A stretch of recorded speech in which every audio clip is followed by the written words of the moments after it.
the worst possible thing that could happen if you okay, ask. there's change in the air. The doors of the IRF are wide open. If the issue is we don't have people, period. There's this whole canvas that you can come paint on. Enjoy this conversation with Fre. Timestamp all your comments as always. And if you don't mind, subscribe to the channel. It really helps me out. I'm excited to just get into, I guess, how things are now. But before we talk about how things are, can you remind anybody who's maybe like newer to Fre Eskens, what has your involvement been in the Roundnet community of late, and what's the journey been like over the past handful of years, really? Yep. So I'll do very high level because I feel like I've talked about this. If you don't know, I'll link some things for you. I won't make you repeat yourself. So I'm from Belgium. I originally started playing, I think, around 2017, and then, like a lot of people, got hooked quickly. The scene in Europe back then was very small, so we went to a lot of European tournaments, got in touch with a lot of passionate people in Europe, and then I think around 2018-19, people were starting to form NGBs. I was part of the group that formed Roundnet Belgium, which is the Belgian NGB. Those NGBs got together, formed the EURA, which is the European Continental Association. That was around 2018-19 as well. Hosted the Grand Slam, which was back then the biggest international tournament with the most countries attending. We started talking with Spikeball to host the first World Championship. The IRF didn't exist back then, so it was kind of a Spikeball initiated conversation, which we were supposed to have in 2020. Obviously, COVID made us postpone it to 2021, which made us postpone it again to 2022. During that period, Roundnet Belgium and Spikeball were still working on Worlds, and in the process, we started talking about creating a federation for the sport, because it wasn't there, an international federation. So me and some other people from the Roundnet community across the world started the IRF. We compiled bylaws. We started talking to different countries about what NGBs as members would look like, and what the impact for Worlds would be. So then we're at 2022, the first World Championship, which I'm running from a Roundnet Belgium perspective as like TD and on the grounds practical stuff, but also very involved from the IRF side as a tournament format and stuff like that. Then after that, I did another term on the board of the IRF, which is 2 years. So from 2022 to now 2024. I was also very involved in all the preparation with Jack and the British Roundnet team for Worlds 2024. This time mostly only from the IRF perspective. So that's mostly what the scheduling looked like, how is the tournament split up, the format, stuff like that. And then during the tournament, the IRF together with Antoine from British Roundnet were mainly responsible for TDing the entire event. And that brings us until now, which is the end of 2024, which is the end of my second term at the IRF, and will also be my final term at the IRF. So at the end of this year, there will be elections for a new IRF board for a term 25-26, and I won't put in my candidacy for Europe. That's huge news if you don't know it, but just generally, Fre is one of the people who basically helped start the IRF, which, if you don't know, not only is responsible for running Worlds, but really is responsible for steering the direction of the sport, where our community goes. And as you mentioned, Spikeball initially said to Roundnet Belgium, hey, we want to make a World Championship happen. And due to the delays with COVID and things like that, there were more times to formalize the International Roundnet Federation. But really, as I see it, as someone who's been playing for a long time, having the community in the sport led by people who are working on it is a hard thing to make happen. As you mentioned, you're stepping down, but is also, in my view, really important. I want to talk to your view on kind of the why. Like, people might only see this Worlds event, like, hey, you only put on one event every 2 years. Like, why would you step down? Like, what's so hard? Could you spell out a little more for folks who don't know what the IRF does, what its like range of responsibilities are, and maybe what that taxing job has been for you? I'll say volunteer role. I apologize. Yeah. So that's already a good point. Like, it's everyone on the board is doing it in a volunteer capacity. So we all have full-time jobs and take on extra work for the IRF besides that.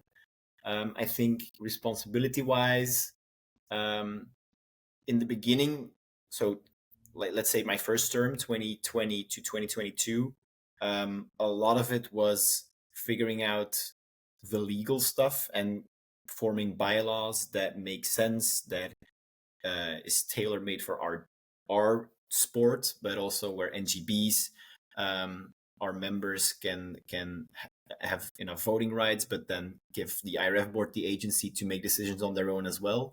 So there was a lot of work going into that, reaching out to NGBs and like formalizing everything, because a lot of countries already had NGBs, but a bigger part didn't really have anything official. Like they had an Instagram page, let's say, but that's where it ended. And one of the things, like internally, we always said like COVID was really good for us, because I think if we would have done Worlds in 2020, it would have been way smaller. It would have been way less professional. And like the 2-year delay gave us a lot of time to put things into place that are still very important, such as an NGB needs to be a member of the IRF to be able to participate in Worlds. And to be a member of the IRF, there are certain requirements you have to have, like be a nonprofit organization, have a democracy in place that people can be elected. There's a board, there's a general assembly where members have input, stuff like that. So really dictate fundamentals of getting organized in each country, which was a lot of work, but it really paid off, I think, in the long term, because a lot of countries are now much more organized than they were before. So a lot of work went into that. Next to that, we were running the first ever World Championship in the first term. So there was a lot of things to figure out how we wanted to do it, and all the remarks, questions, discussions, and like just variables that went along with that. Next to that, rules is something important, I think, that shifted from being mostly like Spikeball just had their rules and said our tournaments run with these rules, but I think unofficially the entire world looked at the Spikeball rules as the official rules. Now that that the IRF is there, the rules moved to these are the IRF rules. We didn't change everything or start from scratch. We obviously used the existing rules that everyone was playing with, but use that as a starting off point to introduce like a generalized, internationally suited document that people can refer to as the official rules. We only use it at Worlds. That's the only place we enforce it, because that's the only tournament we run.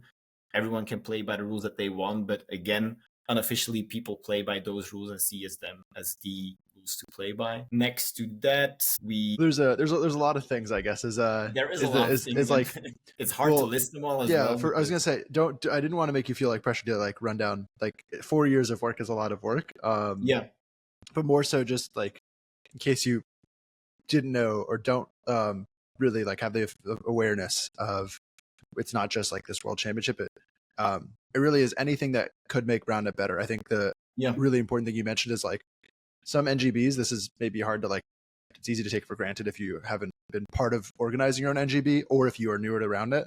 But like most NGBs were just an Instagram account. And that is like it's a pretty like funny reality that we may not have gotten out of if it were not for some of these requirements and the excitement of building the sport together. So just as one thing I try to point out in particular is like the community saying, okay, we want to have a world championship. We want to start formalizing things. And obviously a lot of things are not professional. A lot of things are not really like legitimized from a like standards and process side of things yet. Everyone's really like all volunteer too, which is its own challenge, as like we see here with, you can only put in so much time as a volunteer. Is like, we wouldn't get the thing done unless we had said like, had leadership saying, you have to be a member, you have to do this thing. Sorry, you got to like do your paperwork. You have to be a non-profit governing body of your sport in your country. And then you can vote on if we should change these rules. And then you can have representation at Worlds. Then you can do these other things, serve in these ways, get this access. So just wanted to really emphasize that. I don't think there's any question even of like, would these things be as formalized if not for some of the like incentivization of getting the work done. Because we would have done it earlier. So yeah, having that lockdown time in COVID in particular was kind of like a blessing, because for the most part, people just play Roundnet, and there's so much that happens around it that's generally really necessary. I wanted to come back to more specifically, less on like the background of all this work that's been done. Again, I will link, Fre had a really long chat with Jakob Poplar around his work in the IRF and the challenges of it, and just sustaining it. So I'll totally recommend that link. But just generally around stepping away now, curious, like over the last 4 years, it's okay if the answer is no. How much time do you think about, like, were you thinking about stepping away after your first term, for your second term? Where along the lines you're like, okay, this is probably going to be it for me? And at what point were you like, well, if I'm going to do this, like, who is next up? Is there someone else that might want to step into this role and succeed you as the European representative for the IRF? Yeah. One thing I said after Worlds 22 is something that a lot of people have addressed me on, is I made an Instagram post kind of reflecting on my experience, and I ended it with a quote saying that organizing Worlds was the greatest thing that I'll never do again. And then in 2024, I was doing it again. You pretty much did a lot of the same level of like having to worry about the schedule, having like, I think for those who don't know, like British Roundnet had a lot of really impressive manpower, people power on volunteering and setting up like general hosting, and like I'd say more of the fun parts of Worlds and the logistics of Worlds, logistics of like getting the tournament done, getting the games played, really fell on.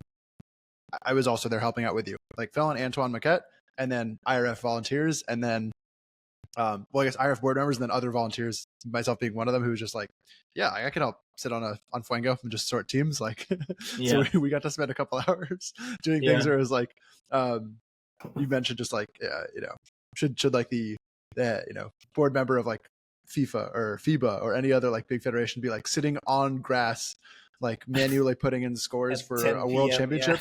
The answer is probably not. And I think, but like the reality of where we are is like, this is the people we have. Like there's only so many people. From my perspective, like I don't want to watch a train wreck, like, and not that Worlds is a train wreck, but just like, exactly. if I see something going poorly, I like feel motivated to help out. That's where a lot of my motivation has sustained, almost, is like, oh wow, like I need to help get more people in. So I'm curious, like, how much thought for you has gone into, you said you didn't want to run Worlds again. You've kind of ended up, you didn't run Worlds again, but you contributed in a big way still. And for your energy levels, at least a very similar way.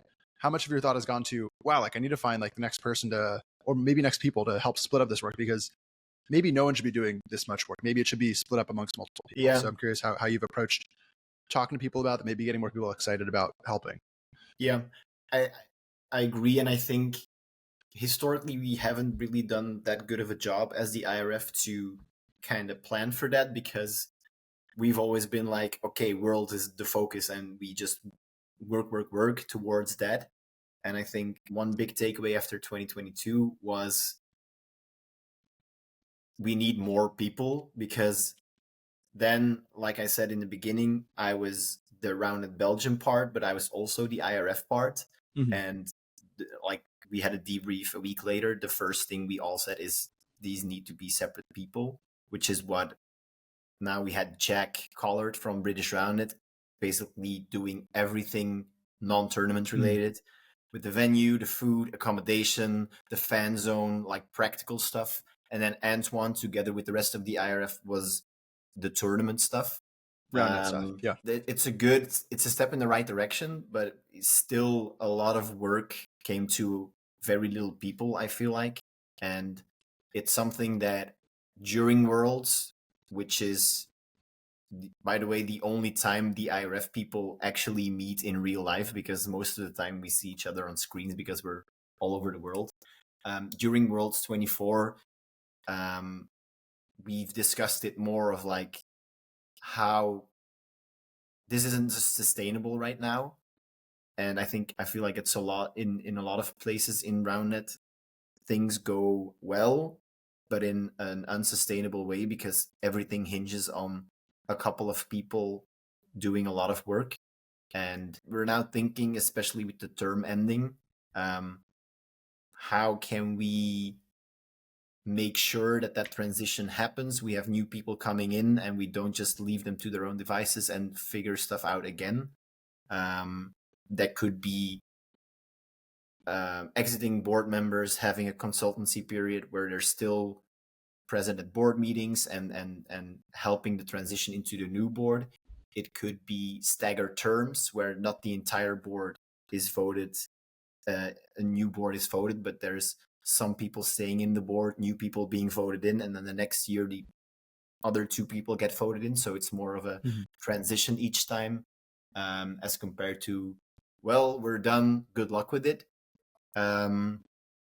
So I think it's good that these conversations are happening now, because they weren't happening back in 2022. And I think this is part of the reason why I was as involved in Worlds 24 again, after being very close to a burnout after 22, because I think, as you mentioned, I was just very worried about the quality of the event. And I was very worried that everything, and still now I have these feelings now as well, I'm very worried that everything we built and we're up to now will disappear or decrease in quality because certain people stop their engagement to it.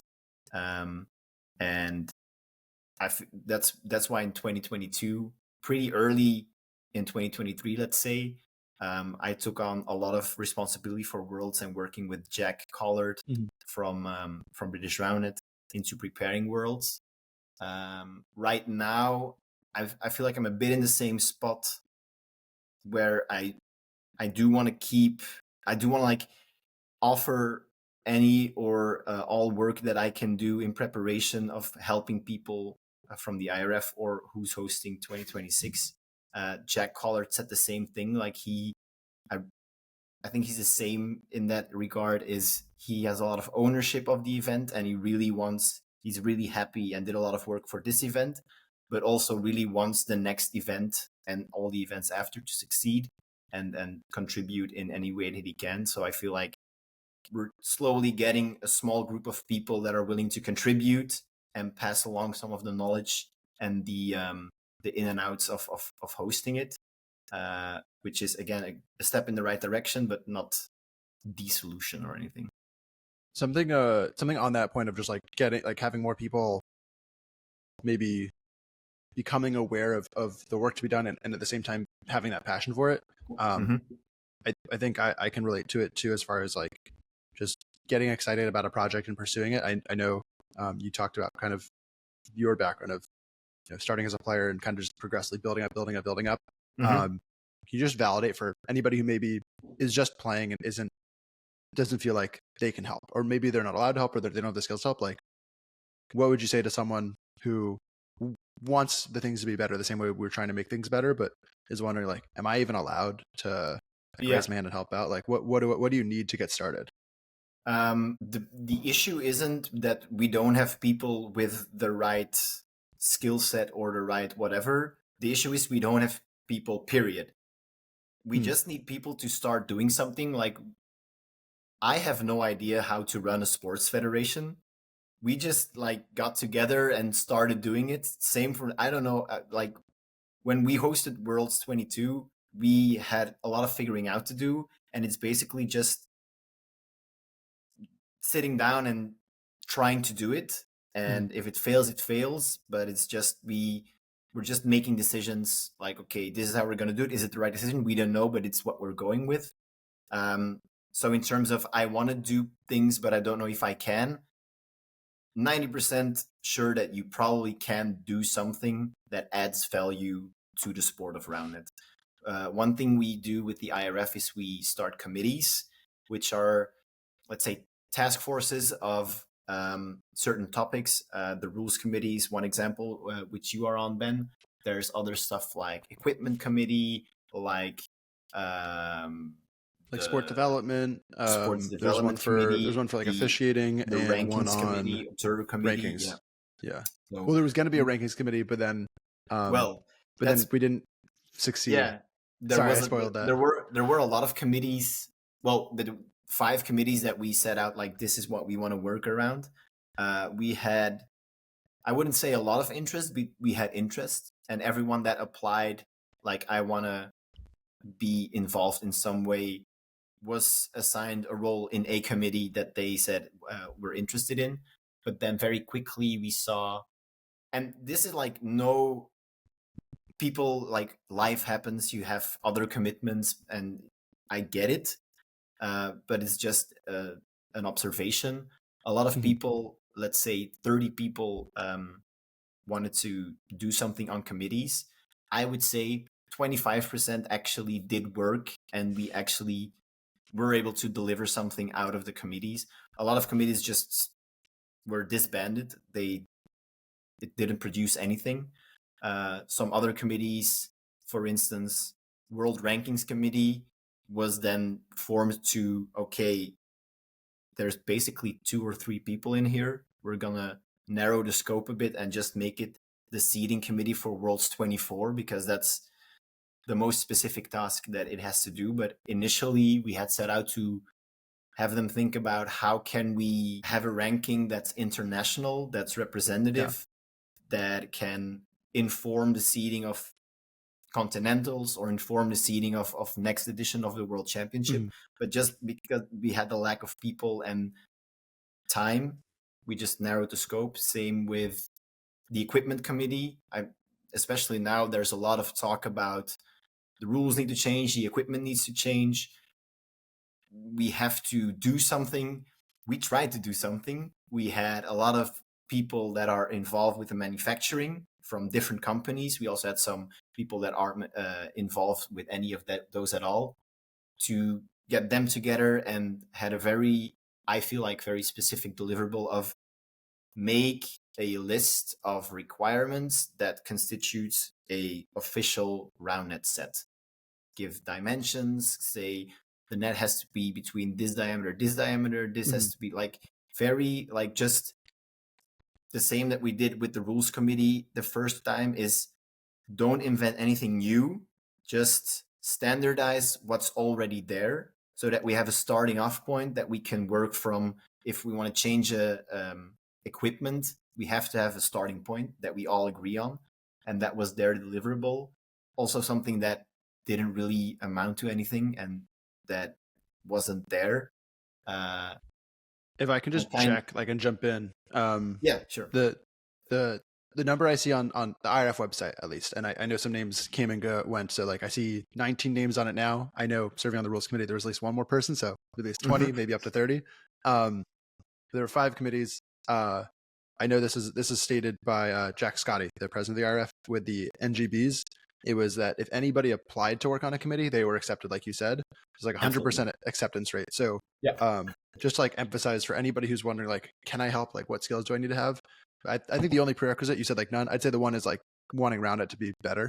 It's like, that's it. Like, it's actually that easy. If you like it, that's also a good prerequisite. But otherwise, like, just emphasizing, like, this is all brand new. A lot of it is taking the love of Roundnet. I've applied it at the national level too, and just said, like, in the same way you guys are looking at, how does the International Sports Federation work in general, and what do I know about Roundnet, and put those two things together. So you go read and research, like, how do these other things work? In the US, my work has been, how do these other US sports governing bodies work? What do I know about Roundnet? And then that's how we've come up with things.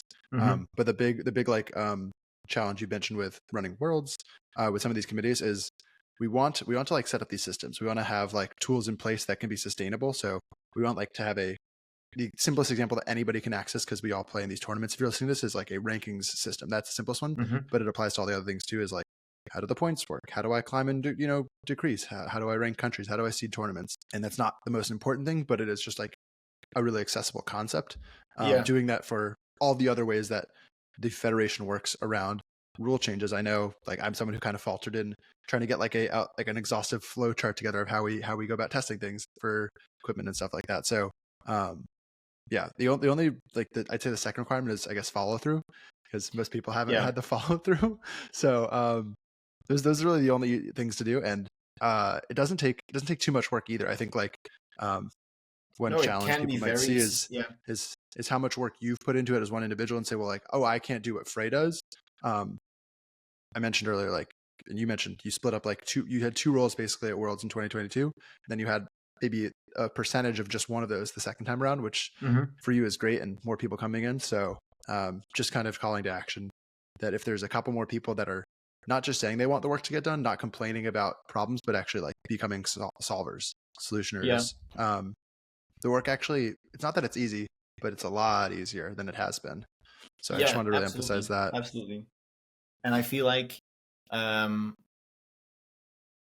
the White Lotus Roundnet video about like rules or equipment need to change or whatever. You definitely saw that if you're watching this video.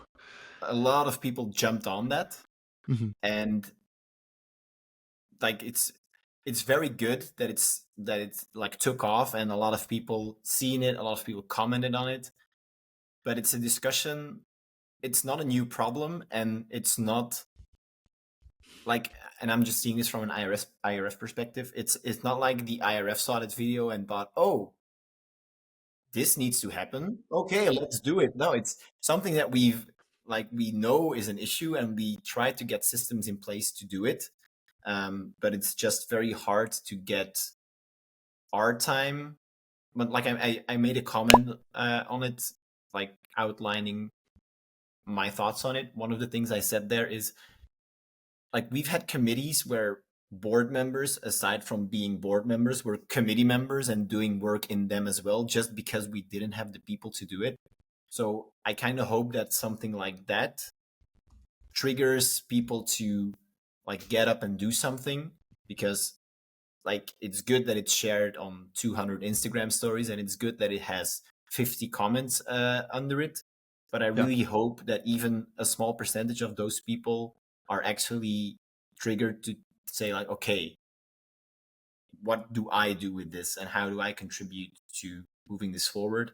And this is something that we're also, as you know, actively talking about on how to. And just in particular, emphasize that, like you mentioned, like download is not like a brand new thing, but it's like the how of, hey, there's this, there are these governing bodies and these communities that you can go get involved with. I will shout out for like them. They're based in Boston, Massachusetts. At their local level, they're getting involved by being advocates for trying out new rules locally and like testing and recording things, which is that's like the next step, right? Like that's, I think the logical first step is like just go walk the walk in some small way. I know the two things I did. I also I said you I think were much more direct in cutting on like, hey, we have to actually do this work. I said generally like, hey, like this is like signing a petition is like a very small thing to do. Like you should actually like take real action. But the second thing I did was I just messaged him and said, you guys can do as much work on this as you want. Like if you guys want to take over like lead testing initiatives in the US, experimental rule changes, that's all, valid. Just like anytime someone speaks up, I didn't respond to every comment, but like anytime anybody has something to say about a problem, I always say that's actually cool. It's daunting, right? Like there's no one working on it, or there's not enough people working on it. So that's the daunting part of it. But the exciting part of it, and your experience of mine has been, I can work on this. Like I can solve these problems because the sport's small enough that it needs anybody that's willing to get shit done. Yeah, and it's like you said, it can be annoying, or it can be like, but it's also, that's amazing about it is the sport. Like you said, the sport is so small that you can have such a big impact with a minimal amount of effort and just work to be done. You can really, really change the sport and change like better it. And I feel in any other sport, I play volleyball and I'm a player, and I know I will never have an impact on the sport, and that's fine.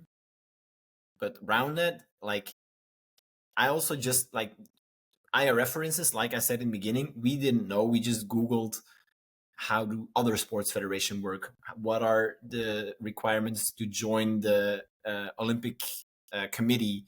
Stuff like that. And we just started doing stuff, and it had such a huge impact. And I feel like a lot of people underestimate the amount of impact that they can have with the limited amount of work that they will have to do. So I think for me, that's been the biggest motivator of, there's so much return on investment, not money wise, obviously, but impact you can have correlated to the work that you put in, that I feel like it's very rewarding to do, even if it's just a small amount of work. And also experience. I think Oh like yeah, you're someone who works in technology, so it's not like you haven't necessarily been doing like software type of work here. But for anybody that wants to improve, I mean, there's so many different skills that you can apply to Roundnet. And I think the second thing that's important, you can have an impact on Roundnet in a lot of ways. But in particular, like you mentioned, as this, again, not picking on, but just like calling out an example that people are aware of with this White Lotus example, is it's not just like, oh, I'm going to go like solve the rules on my own. Like there are other groups and like ideas, people saying we have to change the rules. I always immediately saying, hey, I like volunteer in the governing body, which deals with rules. So like if you're talking about this, are you doing it in a vacuum on your own and you're just going to go like fix the rules? Or are you actually trying to be part of this communal thing? And I think like that's the, again, obviously very biased between the two of us, but saying like, I'm not just going to take my energy and just like try to have an impact by doing a thing, but I'm going to try to do a thing that is part of the community and like is tied into things, because similarly, like that'll be more sustainable. And also like if we're trying to change the rules, like it's one thing if I just start doing crazy things, but if I actually try to figure out ways to get it tested and approved by the NGB so that everybody can like benefit from it, from, you know, the ROI side of things, that to me like is far more impactful and much more helpful in like pushing a sport forward. Big word for me being like together versus like if the White Lotus guys were like, hey, we're gonna start our own federation and we're gonna play this new Roundnet sport, like now we've got two sports and they're both very small. Not they're doing that, but again, that's like an extreme example of like not like there are things you can be a part of that exist now, where like before we didn't have the IRF, now we have it, so now there's this whole canvas that you can come paint on. And I think, because I don't want to shit on what the White Lotus guys, I think it's very valuable what they done. They did it in a very totally compelling way. And I think that's one of the parts where the IRF is very much lacking. We do a lot of work, but we do a bad job of like being, I feel like we're very transparent in what we do, but towards NGBs in like emails, we're not very good in telling the world this is what's going on, we're working on. I feel probably a lot of people don't even know the communities exist and they call to action here, right? Is like if you like social media, which Fre and I don't really like, from my understanding. Exactly. I'm not really on social media, so I wouldn't know if you might be a huge influencer and I wouldn't know. But like if you like social media and you want to help get the word out about the work that the IRF is doing and help be part of getting more people to do maybe not social media things, but doing worlds planning and all these committees that haven't been fulfilled because people haven't followed through on the work, like there's a clear opportunity there to do that. I'm really happy to say I recently fired myself as social media manager for USA Roundnet because I never wanted to do it. And I similarly, like, not that I did a good job, but it was like, well, there's this train crash of us not putting out any information, so I should probably help put out some information. And then we found somebody that was way more talented than me. Shout out Blake. And he's doing an infinitely better job than I ever would want to do or could do. And so now we have someone doing a better job making Roundnet, you know. More people in the US now know about the USA Roundnet things because someone said they wanted to solve the problem and they followed through, importantly. So and there's plenty of ways to do that at the IRF too, whether it's the White Lotus guys or anybody else. It's such an easy, like, and I don't want to say easy because it's anyone can do it, because as you mentioned, I'm also very bad at it, but it's like, it's such a low bar to do something, and you don't need every requirement on policy or tournament structures or even Roundnet in general. It's just making social media posts, which adds so much value. And that's like credit to the White Lotus guys of making that video, because it triggered, I feel like, a big conversation, even more than it was already happening.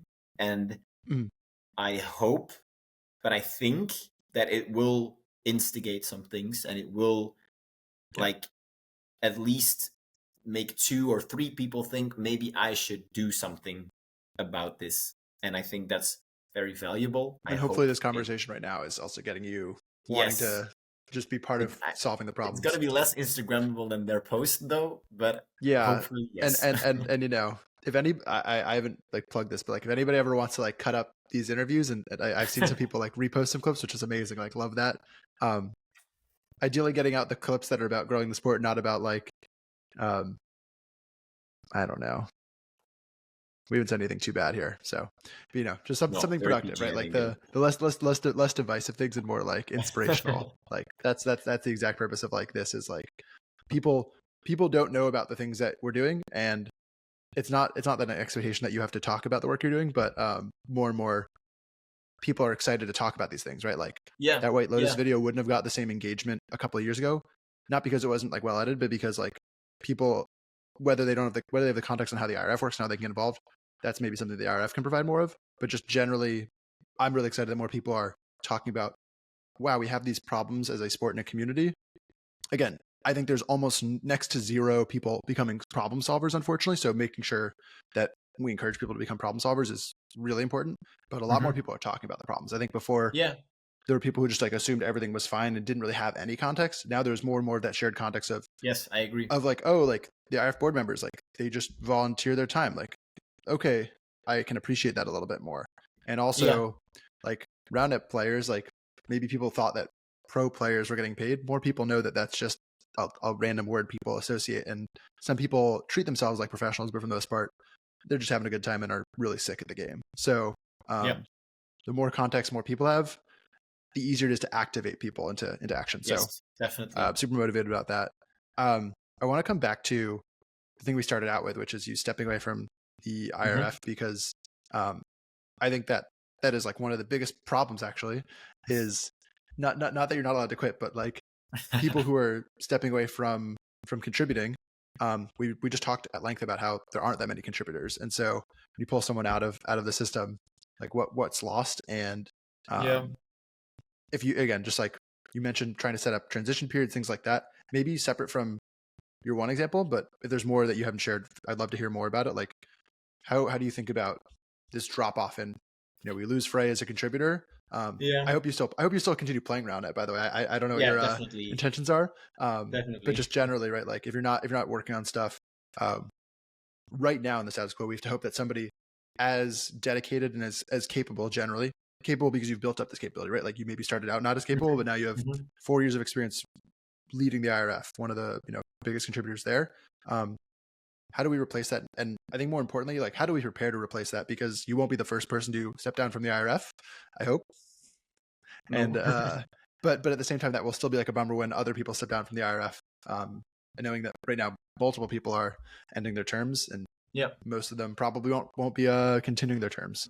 it's a very tricky problem to solve, and I think again, as I mentioned, the IRF people, we talked about it a bit in 2024, Worlds 2024, is I think we kind of have to not rely on saying, okay, the applications are open, people put yourself up as a candidate, but also talk to some people and maybe explain or like talk to people we think are suited for it, and help them as much as possible to like, because it seems like just an insurmountable task and a very big commitment and stuff, which it isn't necessarily, especially since I feel like You everyone just run that's one on the tournament every board. 2 years.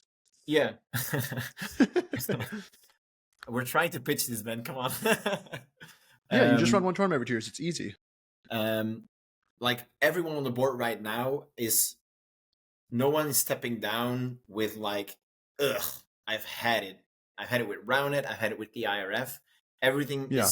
Everyone is still very much in love with the sport, in love with the community, and still wants to better the sport going forward. And uh, at least for me personally, but I'm sure the rest of the board as well, I'm very, Oh, very I can willing vouch for to that. Having help gotten to people talk as to much as everybody at Worlds. possible. Yeah. And like even if it's me like having a call every month with the IRF board for the next 6 months, like I'm willing to help as much as possible and have the longest handover period ever. But every iteration, it has to be, we have to work towards that. I think it's not realistic thinking, okay, we have a new board and then they can run off and do their thing. I think we have to gradually move into having a sustainable way of doing that handover. But like I said, if anyone is doubting to try to maybe apply to be a candidate, please do, and please talk to me if you want to talk about it, because it's a bit of a black box. As we talked about before, we're not very good at communicating what we do, but it's not super crazy. I have to spend 2 years of my life doing IRF stuff every evening, especially if you're like in the community and in Roundnet. It's, I feel like, very rewarding work. So hopefully we can try to like steer some people that we feel like are suited into the next board elections, and then help them get equipped to do it. But Do you again, want to it's not. characterize? Do you want to characterize Yeah. how many hours go in a week and like break it out by hours focused on worlds? Because I think that like slopes up towards worlds Yeah. versus like other. Again, there's so much background stuff. I don't know everything you guys are up to, but just like making sure the bylaws are updated if you need to tweak something, Yeah. like filing like any legal paperwork. Yeah. So we're a board of 5 people, and we basically, so every 2 weeks we have a meeting of an hour where we just like, it's just updates and what's everyone working on, and this came in or whatever. But everyone kind of has their own, I wouldn't say like responsibility, but like region of responsibility, as in we all talk about everything and we decide together. But some people are, okay, I'm the single point of contact for this, or I handle this. I was Right. the world's person, so for me it's gonna be mostly world stuff. I would say for Worlds 24, the last 6 months before Worlds, it was like in between, I would say like 5 to 6 hours a week of just doing stuff in between and having calls with British Roundnet and just doing prep work. It's a lot of like challenging things that they are talking about, since I've had the experience of Worlds 22, and I know we solved a lot of issues there on the go. So it's just making sure mistakes aren't made again, or we're being prepared for that. But yeah, it's a couple of hours a week, and I feel like it's a bit more maybe for me, but it's just because I want to put in, like, the minimal amount of work is just a couple of hours a week, I would say. Yeah, I'm curious. This is a more specific question around like the time that goes into worlds, and I haven't run a world championship. I've helped at both, but I've run a lot of other tournaments, and usually I have to think about all the same types of questions because of how big worlds is logistically, and just watching how much maybe things had to be improvised this event. Like, could you? This is a bad way to put it, but could you have gotten away with, maybe in hindsight for this one example, in the future it pays off better? Could you have gotten away with less of that prep time and just more of, here's our general framework and philosophy for getting the event done? Because ultimately this is like a super niche, like TD question, so people maybe don't care about this, but I think players should. Like, you don't know exactly how logistics of things are going to play out. So as much as you plan for all those edge cases, like Worlds is only going to go one way, and it's going to need bodies in real life, in person, versus like you can plan for as many hours as you want. I've done it, but at the end of the day, like, you need bodies at the tournament. Like, could you have gotten away with less hours and had a similarly successful event? That's a good question. I think probably yes. The thing is, and that's something that we've always kept in mind in preparing Worlds, we never want to be in the situation where we didn't plan for something and it feels like we're making stuff up on the spot. Like, if people, like, if at Worlds something happens, Especially Roundnet specific. Yes, we want to have it in writing on the website, and we want to be able to refer to the website and say, this and this and this happens. Okay, this is how we handle this. We put it on the website 3 months ago, and then they can complain and say, I don't agree with it, and then they're fine. Then they don't agree, but it's in writing and they could have read it beforehand. And I think a lot of prep went into, like, the website of Worlds in and of itself is such a Yeah, that's big a huge project. Yes, it's a very big project because, and it's obviously it's like we add on to it every now and then, but Yep. there's so much information on there just because we want all the information to be available beforehand, so people they don't have any ground That I zone. totally can agree with. And Yes. by the way, anybody who's been to one of my tournaments knows I'm not saying like phone it in. But if you haven't been to one of my tournaments, by no means do I phone in my tournaments. More so just like there's so many hours that need to be done work wise live. And so that's where the biggest impact we had, as you mentioned, like you and almost every other board. I think every board member of the IRF was doing something that like enabled the flow of the tournament, whether it was Maxi was observing like the squad finals. Like I sat down with you and Jack. Amir was like running like lunch for people. So it's like everybody was doing something hands on, which is like kind of crazy. Vitor, I actually can't remember. Vitor, you and Vitor were setting up the tournament. You and Vitor were setting up banners when I got to Worlds. Oh yeah. So it's just like you need bodies in person. But yeah, just like for setting things up. The good news, hopefully, is like Worlds. I think Worlds should look different format wise in the future, and I think having that room to iterate, I'll come back to that in a second, will be important. But for like the prep, at least like that website, you've got a lot of good information that you don't have to change too much of in the future. Yeah, absolutely. And we again now for 24 we reused a lot that we put out for 22. Obviously some things changed format wise, but again, if for 26 we will be able to reuse a lot of that again, because I feel, especially like everything before, like only talking before Worlds, I think the website is the most important part. I think it's very, very important to communicate early, clearly, and frequently. That's one of the biggest points I feel like we've improved on in compared to 22, is we had a lot of information out already very early on. And that's where a lot of the work goes to. Something else I wanted to ask about, and this is related to like the changes for Worlds this year generally.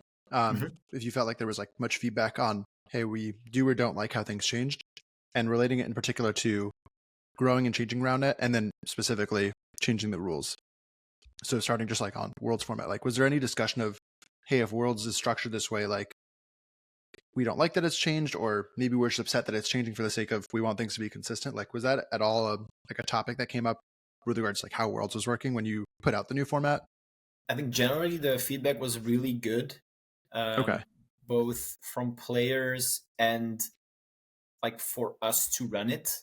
The biggest change being compared to 22 is moving, like scrapping a day of individuals and adding a day of squads, more focused on squads. And then the second biggest change, I would say format wise, the 2 rounds of pool play. And I feel like generally, because we didn't invent that format, but I think it's the first time it's been done on that scale, which when we were I've been wanting to do it for a while. When we were coming up with it, we initially wanted to like have a tournament do it, like just a local tournament from British Roundnet, or I checked with the Roundnet Belgium as well, just so we can like actually run it both from a Fuango side, but also like, are there any obvious gaps that we're missing by not running it and having be theoretical?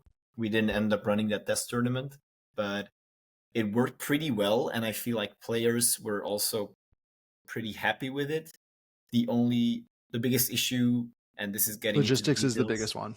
There's so many games have to be played, and especially if a player is both in individual and in squad, and that squad gets to finals, that's such a crazy amount of Roundnet to be played on such a short amount of time. Don't worry. I'll leave you out of like my here's everything that like my thoughts on here's how we should like fix the world championship. Again, like that's one of those things that, like I could keep to myself and I could just like then sit back and like complain, or I could try to put out ideas. And again, it's one thing to put out ideas publicly, but also then like hand them to like the IRF and say like, hey, like if you want to consider this input. That's like I try to make sure that I'm doing not just one. And I think the IRF in general is very, very receptive to feedback and input. So the reason I think like that's an interesting like analog for rule changes, at least in my mind, is like the tournament functioned very differently. Like having 2 rounds of pool play, and Yes. if you remember, you can fact check, but like I was like, do we have to just do like regular pool play in 2022? Because if we do, the seeds aren't going to make any sense. And then we had 84 out of 140 men's teams had at least one team tied with them. So I felt very vindicated by because that. I did a lot of coin tosses. Well, yeah, and that I know that's, again, process wise, there's lots of things to fix, but yeah, that was one of the weirdest hangouts I think any 2 Roundnet players have ever had. Is just one person asking someone to flip a coin and saying that one country was heads every single time. Times, I think. Austria's heads, Germany's heads, USA's heads. Oh, hold on, there's more than 2 teams. I'm going to go to random.org and write 3 teams into a list. So, because you can't flip a 3-sided coin. We should have got you like the D&D players who have like a D1 all the way up to like a D4, D5. I played D&D, so I know. Oh, you play D&D? Okay. Do, But just for people who don't, right? Like there's like the 6-sided die for most board games. Then there's like the dice that have different side to be like, Fre, like I need a D4.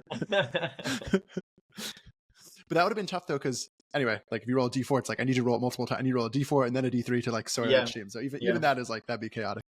Anyway, anecdotes aside, the idea that things can change, I think is a really important like precedent to set for 2 reasons. One, it allows like things to improve. But as you mentioned, and as we've talked about, like you were just a guy who ran some tournaments. And again, this is not to take anything away from you. It's more to like show people that like everyone starts at square one, and some people advance and some people just sit there and complain about Roundnet. But like you've taken on projects and like grown as like someone who's contributing around it. And also you've shown that things can just change because they need to. With rules, I'm curious how you feel about this, because I wanted to just touch on this briefly. How much do you feel like, yes, we need to change rules, but also, hey, if we change things, like, are we risking the quote unquote legitimacy of Roundnet? And I just wanted to check on like how you feel about where Roundnet is as like a legitimized entity, because IRF is like done a very big thing to push like these international federations. The community now owns the sport. Like Spikeball used to own the sport. That's like a massive step. But around changing the sport, are there any risks or like concerns you have around trying to improve something and at the same time like make sure it's done in a thoughtful way? I think there's definitely risks involved, and I think the biggest thing, and I think the best example for this was the introduction of the no-hit zone, is as a community, but also as leadership, we have to like take chances and risk stuff and try to make big changes, because when you're playing around it, that's basically what you're signing up for. This is a young sport, and if you are like reading a Facebook post saying now there's a no-hit zone, and then you're angry because you're very good at flicking and now you can't flick anymore, then you're playing the wrong sport, because like we're going to change drastically every other couple of years, because if not more often, I'd love to say. Yeah, if not more often, because as a lot of people have been voicing, the sport is, I wouldn't say broken, but it's very, very suboptimal, and we're still going there. So I feel like people's mindsets need to be, 1, change is necessary. How can I contribute to change? And 2, change is necessary. Change is going to happen. So I have to be open-minded and on board for changes that are happening. If I don't like the change, then I like have to take the necessary steps to make sure, because we're all changing it together. It's not the IRF is changing the sport. It's not Spikeball's changing the sport. The sport is changing the sport. And you're either part of that or you're not. And exactly, like, and it's not to say like you shouldn't be part of it. It's like, please be a part of it. Yeah. Please lean in. And if you I want to emphasize, oh, go ahead. Yeah, I just want to say, if you don't want to opt in to that mindset, like go play soccer or football where you're sure you're going to play the same sport for the next 10 years. But this is just inherent to new sports and inherent to Roundnet. Like, hopefully the sport, it looks completely different in 5 years. That's what we should strive for. But you have to be on board for that. Players need to be on board for that. Yeah. Well, I don't want to say like you can't play Roundnet if you like hate change, but more like if you're just playing the sport and you're going to follow like whatever the IRF rules are until the rules change and then react and then adapt. Like, I wouldn't even say you're not even trying to be the best in that sense, because like if you're playing Roundnet right now and you think that like nobody that's trying to get better thinks the sport will look exactly the same. Maybe you have like ideas about, I want the rules to reflect these skills or whatever, which again is very like inwardly focused versus thinking about how can the rules change so that the sport's better so that however it looks, I get to be part of this thing that's even more cool than it already is. But like anybody that's playing competitively, like has some relationship with Roundnet that they enjoy. And so like you should use that as a reason to want to be part of making it better. In addition to getting better at the sport itself. The second thing I want to touch on was for rules changing. If the rules are needing to change all this time, like a really weird dichotomy I see is the rules need to change, the sport's broken, but if they change in however ways they might change, then that hurts the legitimacy of the sport. I would just say, like, again, the sport's so small. I'm curious what you think about this assessment. That like, what are we doing here? Kind of like, what, like if you don't want the sport change, like, what are you doing here? Like, you just want to play this thing that's fun. Like, that's okay. But if we're just having a fun time, then like we're not going to get very far. And I think very few people want Roundnet to just be this fun thing. Most people, when they think about it, and some people do. Like, I love the casual players that probably aren't listening to this. A couple do. That's great. But for most people that are really passionate about it, you kind of have to take one with the other. You have to be passionate about it and accept that change and whatever your idea of like legitimacy is a very like nebulous evolving concept. Yeah. And I think, again, that's just wanting to take risks. I feel like, just to be clear, the majority of the pro players, I think, opt into this idea. I think they're fine with like disruptive changes for the good of the sport. Except for the part where pro players say, I won't play on a different rule set because it doesn't support my training for the game. Because why I think we need like a collective effort. Yes. We don't need like small groups doing, oh, this rule works. We need something. Most of it happens bottom up, but I feel like some of it needs to happen top down. It needs to be done together. Yeah. So yes. I think like every local community should be testing something, but it should be feeding into an actual process that can lead to real change. Yes. In a again somewhat formal way. One thing, one observation there is just that like the no hit zone becoming a rule, that was just like a couple people tested it. It was a concept, and then it was just like, let's just try it. Like most rules that have changed over time weren't like robustly tested. It was mostly just concept, try it, and then some things have been undone also, right? Like some rules have come and gone. So I think we have to allow ourselves to fail. I think like we really limit ourselves to like we can only take positive steps forward. But like I think if we took for computer people, like if we took a random walk, like eventually we'd find progress. Yeah, absolutely. And if we want like the no hit zone as an example, I think it was one of the most disruptive changes in the last few years, and maybe the process of it being in the rules wasn't ideal, but if you see how many people were against it, and like now I think you can imagine the sport without it. Like, I hope we can find the next rule or rules that are going to be like this disruptive. And if that means we have to sacrifice an entire season trying different rules I can go into that more and more. But yeah. So be it. Well, first I would say we don't have to sacrifice things in like the terms of like a quote unquote season. I like reject the idea of like seasons versus like years or months. Like right now, like we shouldn't be changing the rule every day because then we have no time to actually assess things. But I would submit that we could change rules as often as we allow ourselves to change rules. On the no hit zone, that's the last rule that Spikeball changed as a company. And I think part of the concern was more like who came up with this, which was Spikeball employees with also dedicated Roundnet community members that for like all intents and purposes were pretty much like the precursor of like USA Roundnet's board because it was international. But now like we only have ourselves to blame. Like we own this board as a community. It's the International Roundnet Federation. We can try as many things as we want to. We can write things. When it comes to changing the rules itself, you can check with me, but like I'm one of two people that were on the committee. Jack Scotty was the third person that had to really like contribute to making rules happen.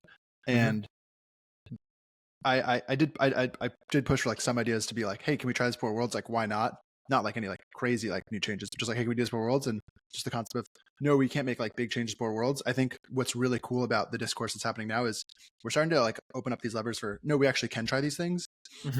and whether we can try things more often than a season. The US is like pretty much committed to that publicly, that we will be trying multiple things in like full-fledged sanctioned tournaments next year, because why not? And the last like note I wanted to say here is, you said like it's okay if we maybe sacrifice a season trying something.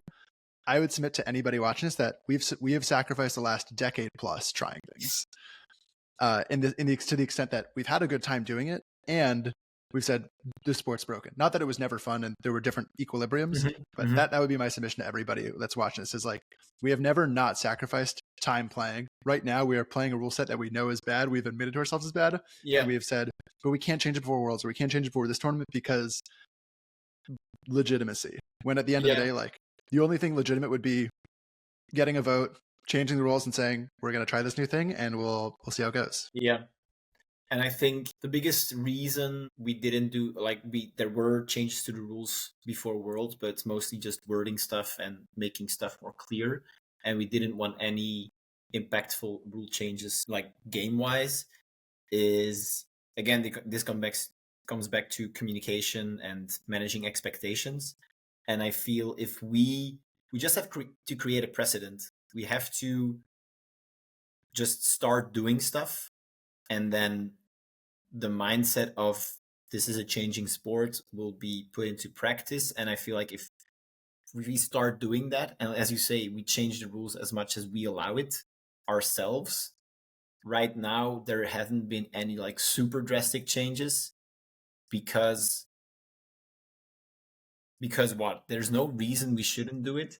So I think we just have to cultivate that culture of, okay, 3 months from now, we're starting to play with a rule. In 2 or 3 months, it might be added to the rules, it might not be.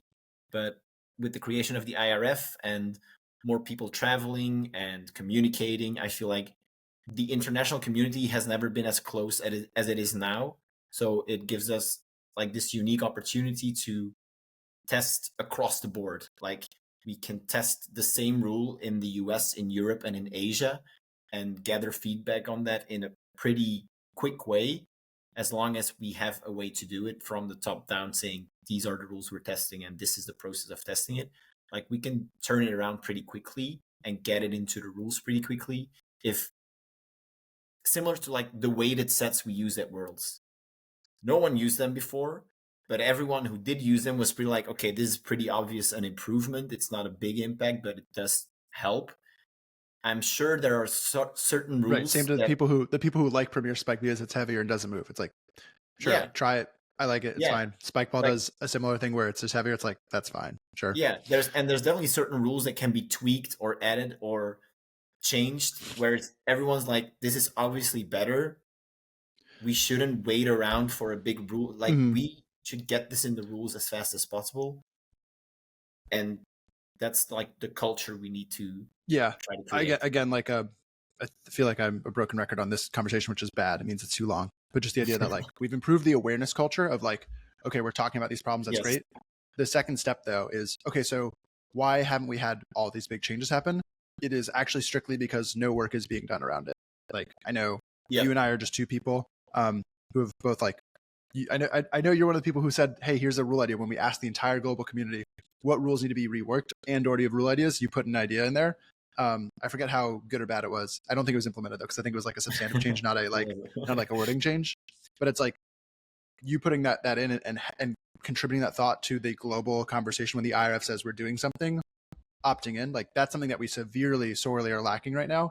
That participation to give input, to be part of the movement, and then also these committees, these task forces that the IRF is making. If no one is on them, no work can get done. And so like that's where the work needs to be. If you want to say that the rules should change, that's awesome. Like, build that culture of accepting change so that when the IRF changes the rules, people are wanting it, but actual work has to get done. And that can be done by anybody. Like the one gripe that I had was we put out like these like wording fixes for Worlds like in June, and I saw no feedback on it. I think we put up a feedback form. I saw no feedback. And then the week or two before Worlds, I saw a lot of chatter on Discord servers, and I got some DMs, and I was like, I'm not a Google form. So one, I'm not going to remember this. Two, I can't believe nobody read the rules until the week before Worlds. That's really not Yeah. helpful, you guys. So just engaging in the ways that are actually going to be productive and contributing versus just expecting that if you put a message on a public forum that the committee member or board member of your governing body, the IRF, is going to say, oh, perfect, I'm going to add that as a ticket. We have a task to do, and now we're going to fix that wording. Not helpful. I will plug, I'll put it in this link. There's a feedback form for Worlds rules. If you read the rules right before Worlds and you remember what the problem was, like there were typos, like we made, I made some mistakes, and there are also more things that need to be like clarified as far as ambiguity goes. So like help us fix those mistakes. Very, very easy call to action. You don't have to join a committee. You can just submit a Google form sometimes. It'd be helpful. Yeah, absolutely. I feel like we're at a really good like ending point. I appreciate you making this time for the conversation. Is there anything else you wanted to like shout to? I feel like we've rung the bell on like you got to lean in and get work done in some way. I think and I hope people feel the same way after Worlds. Like on the one hand, I'm very saturated with Roundnet stuff and with being involved in stuff. On the other hand, I'm like weirdly optimistic about where things can go. I feel like Worlds is such a you see Worlds happen and you're like, why can't we do more incredible things? Like it's the World Championship, obviously, but it's so much more than that, in that I feel like people are very motivated, and I think the White Lotus video came at exactly the right time, together with Worlds, and I feel like the conversation is happening, and I feel like a lot of people feel also that optimism, or that okay, there's change in the air, and hopefully we can capitalize on that momentum and actually make some change happen. And like the doors of the IRF are wide open. If it is as a board member, as a committee member, as filling in a Google form, as you said, or making social media posts, I think there's something to do for everyone. If you're concerned you can't do it, you probably can do something that adds value. And if you're worried it's too much, there's so many different levels of amount of work you can commit to, that and even the smallest amount is valuable. So if you are thinking about the notion of being involved in any way, I think people like Ben and people like me and people like Jack are very open for a conversation to discuss, or just shoot an email and just as we I'll link Fre's home address so you can just knock on his door if you're unsure about whether you can apply. Like he'll give you some assurance, maybe give you some guidance. I think that's a big thing. Is people maybe say no to themselves, like I can't do this thing, and it's like the worst possible thing that could happen if you asked, whether it's the IRF or any other like organization, your local community, all the way up to the International Federation, to contribute and help. The worst thing that happened is like, hey, like we can't like supervise or manage that right now, or like maybe that's not like a priority for us at the moment. And then they will probably say, but would you like to help out with this? Yeah, absolutely. Absolutely. There's nothing to do. It just might, the thing you might be most interested in might not be something that they can support at the time. But for the most part, if you say you want to help out with something, the answer is probably, like what support do you need to make that happen? That's been my answer for most things when people ask me about helping. I feel like 10% of the community has been doing 90% of the work. And that's, I would say 1 in 99. Yeah, but that's like, I'd say 1 in 99. Yeah. Mm-hmm. Yep. And like we mentioned, when you step down and stop working, that's when it's a weird thing. You mentioned like, oh, I want to transition. I'm like happy to like help out, because you don't want to see this like drop off in like productivity. Yeah, absolutely. I also wonder like if like I wonder how helpful that might be. Like not like if the IRF like went on like a strike or something, but like if more people had the context of, oh gosh, like things are really hanging on by a thread. Let's get a couple more arms holding onto this, and not just have it be one thread, but have it be a whole bunch of hands. Because even now, like I'm already renegotiating with myself, like, okay, like a clean cut versus like I definitely will step down, and then I'll probably step down, or maybe I can be on that committee, or maybe I can be involved in that project, or I'll maybe be involved in Worlds 26. Sure. And then as like a consultant. Yeah. And then before you know it, you're like Worlds Belgium 2026. Before you know it, you're flipping coins with me again. Yeah, exactly. Oh boy. Yeah. And that's not because you like again, like you're not stepping down because you don't like Roundnet. You're stepping down because you've done so much, and Yeah.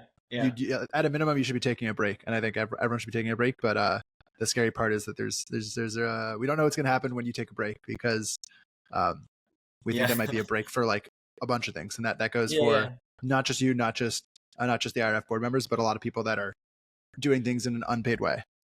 So Yeah. Yeah. figuring out how to structure things in a way that they're more sustainable, and we don't just have to Absolutely. wait for the right person, the right time every time. Is something I worry about a lot and think about a lot. Yeah, and that's a good point, As because well. this isn't an IRF issue. It's not an issue that people are Correct. quitting the board, and Yeah, we don't have to go too down the rabbit hole, but it's an entire Roundnet issue. Yeah, absolutely. Like there's, I think I mentioned the example as well in the future podcast. Like Amelie doing so much work for Roundnet Toulouse, Roundnet France, Jura, and there's like, I'm very happy there's like a good Jura board now that's following up and that's taking over the reins. But it's like, but it was dependent on like if again, Jura similar to IRF doesn't overlap their boards. So like if they didn't have the right people coming in and they didn't have like a transition plan, like there's a worst case scenario where a group like that could just have people step down, people step in, and it's not even that, like no one's making a mistake. It's no one's fault. It's just the reality of absolutely. of in any of these groups or teams, local clubs even. Because like people have moved in the US, and then like an entire like local community just collapses because and that's scary. Because of two things: people aren't contributing, and then in a weird way, that person who was leading the work is something I think about a lot in my local like club in DC. That like I need to be thinking about what happens when I stop feeling like doing the things I do for fun. Which is not again, you and I both gotten around. I feel like I relate to you a lot, and just like I'm just having a good time working on these things. This sounds fun, and now I'm done. Now I had my fun. And there's nothing wrong with stopping a hobby, and there's nothing wrong with stopping a hobby that has an impact on other people, but it becomes there's second and third order effects to what kind of gap or vacuum am I leaving behind, where things will just be worse just because I was just having a good time doing this and not thinking about sustainability of a long-term sports federation, which like you mentioned is like that's way too much to ask of like a volunteer, but that is where we are. So I just wanted to share this conversation to make sure that more people are aware of this concept and how it applies at a lot of levels. That there, and it's super scary. There could be this drop off. Because like I said in the beginning, I founded Roundnet Belgium as well together with some guys, and I think 2 or 3 years ago I quit, and I was also very worried that like we built like one of the first European NGBs. We had like the Grand Slam. We were part of Jura. Like we were a good solid NGB, and I quit. Like of the original group that founded Roundnet Belgium, I was the last one to remain on the board. The others went, and others came in. And I was also very like, it's a scary jump to take, saying, okay, I won't be on the board, and I hope the legacy of Roundnet Belgium, like it will continue to go. Luckily, there were a lot of like very good people on the board, and Roundnet Belgium is doing very good. But it's a scary thing to just let go.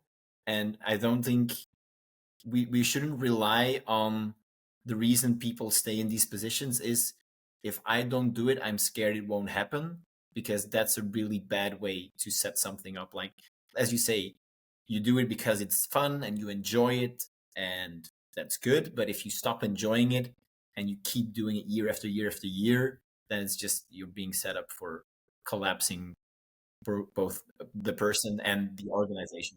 I definitely hold both of the things, which is tricky. So like I'm aware of needing to make sure, like, for the US, that I don't leave behind like a situation that can't grow itself. But the other thing that I'm like really focused on right now is like motivating people to be growing as contributors, so that whenever I were to feel like, okay, like I stopped having fun with USA Round and I'm going to quit or resign or whatever from volunteering on the board, that there will be not one person but multiple people who are like, oh yeah, like that sounds like a awesome thing to like get to contribute to. Like I'd love to do it. Versus right now, it's the same problem everywhere else. So it's just like, hey, like no one really wants to help out. That's okay. Yeah. we're not ready then.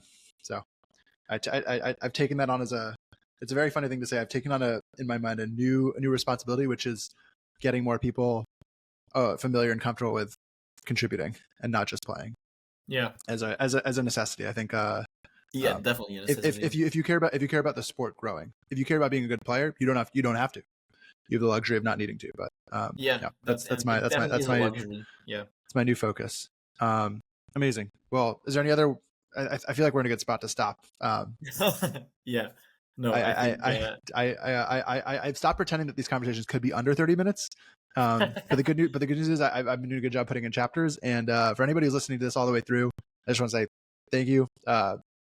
Like, you can, again, reach out to me and Fre if you like want to talk about getting involved in things. Like, I think either of us will always have time to talk to people who are curious about how they can be helpful, and about like more specific experiences. And in particular, if you've got more questions that you want like us to answer, you can reach out to us there, or like, again, public conversation. I think having this be a two-way conversation is like a really big focus of why it's on YouTube with the comments. So please let me know, like, what else you want to talk about, because that's the reason I do this. I'm not really interested in doing this like to like, well, I guess I'm interested in like celebrating Fre a bit, but like, I don't really care if people know about what I'm doing.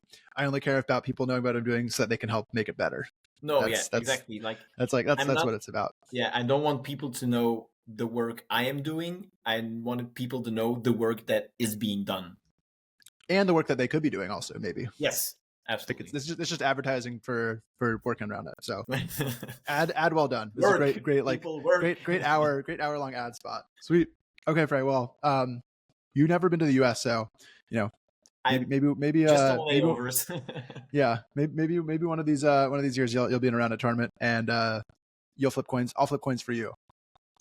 That sounds like that's perfect. That's a beautiful retirement plan.